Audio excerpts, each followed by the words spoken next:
Hello, dear parent of the Scorpio child. How are you? I hope you're doing fantastic. I hope your June was amazing and that you're walking into July super happy and fabulous. And please remember, my readings are not gender specific. We're here to do the Scorpio child reading for the month of July. And also, please apply, I think I already said that, apply gender, however it best resonates in your household. And all age ranges are welcome here. So some of you are here for toddlers, others of you are here for teenagers, others of you are here for everything in between. So welcome. Let's see what's going on now in the month of July for your Scorpio. Let's get going. Okay, so we have the Seven of Wands and the Star. Ooh, automatically, right out of the gate, I'm getting a very strong sense with this. So the Star is about the things we dream up about. It's about our wishes. It's about our hopefulness. It's about our faith, our individuality, the daydreaming we do. It's all about the energy. It's about our fairy, airy side of life, right? And it's paired with the Seven of Wands. So right out of the gate here, dear parent, I'm getting the sense that your Scorpio, for whatever reason, feels the need to defend his or her ideas or what he believes in, or even maybe the airy, fairy airiness of them, or the daydreaming, or the things that their inventiveness. Because remember, the Star is also associated with the sign of Aquarius, and Aquarius is very inventive. It's like the sign of the genius and very intelligent, and just a lot of ingenuity is there. And sometimes Aquarian energy can be way ahead of its time. So there's a feeling here that you may have a little Scorpio here needing to defend himself or herself against the ideas and ideals of others because they themselves are a bit ahead of their time. And this can apply for any age range. You know, it can be your little itty bitty one, it could be your teenager. It doesn't matter. There's a sense here that your little one is ahead of their time, and almost like a knowing that certain things are going to play out a certain way, because the Star is very hopeful. The Star is in their own playing field, right? And so little Scorpio here is feeling the need to defend, because this is a very defensive, back off energy. So either A, they are defending, being very defensive about others or towards others who are maybe, you know, criticizing this ingenuity or this creativeness that's different from others, right? Because this is about being different from others. And so there's something here that's setting him or her apart from the crowd. And, you know, sometimes when you're inventive and different, you're kind of on your own. And so there's this sense here that she's up on her own here, making sure, you know, warding people off, or energies or criticism off. This can also very literally mean that they're rebelling and pushing away and being defensive against an Aquarian energy or an Aquarius. So maybe potentially one of the parents is an Aquarius, a sibling, a teacher, an authority figure, and they're feeling the sense like they need to defend themselves against, or maybe be, what's the word? God, I can't think of the word right now, but you get my drift. Okay, so that's in terms of what their general energy here in July. Let's look at conflict. Let's see what's the potential conflict. Didn't this come up for you before, dear parent, Scorpio? I feel like this has come up before, the Seven of Swords. Whoa, okay. Couple of things here. Conflict, challenge, or this defensiveness can be due to your little one is secretly working behind the scenes on something that he or she doesn't want to share with others. Okay, so there's an energy here of, I kind of want to do my own thing and not share, not tell my siblings, not tell my neighbors, my friends, or even my parents.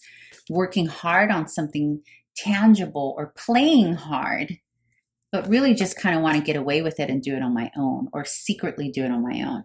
Another way that this energy can play out is mischievousness, being very mischievous, kind of wanting to do their own thing, and not really wanting to work hard, really just kind of wanting to do their own thing their own way. And this could be why they feel like they need to be defensive against this energy. And that could be, again, an Aquarian energy, right? So it's going to play out differently depending on who you are, who your child is, and what side of the coin you are. So for one group of you, again, I will repeat, for one group of you, this is your little one being inventive, different, just ingenuity here, and feeling like she or he has to defend himself against others who are not supporting or who are criticizing it. Or this can be defending against an Aquarian energy.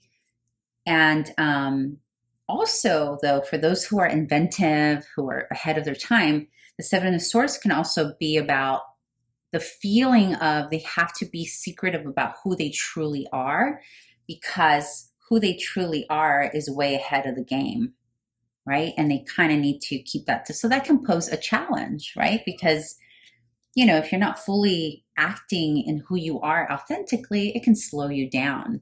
And there is a sense here being slowed down and focusing on the work. So this could be homework, it could be their project, it could be their housework, you know, or it could also literally mean walking away from the responsibilities. You see how little swords here, little guy is like, hey, I got away from it. I got away with it. I don't have to clean my room, or I don't have to do the work, because this is about doing the work.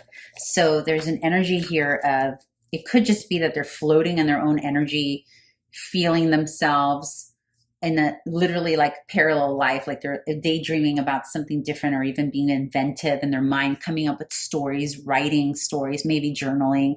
There's so much in that energy that they're disregarding and trying to get away with not doing their chores and whatever it is, you know, that their responsibilities are.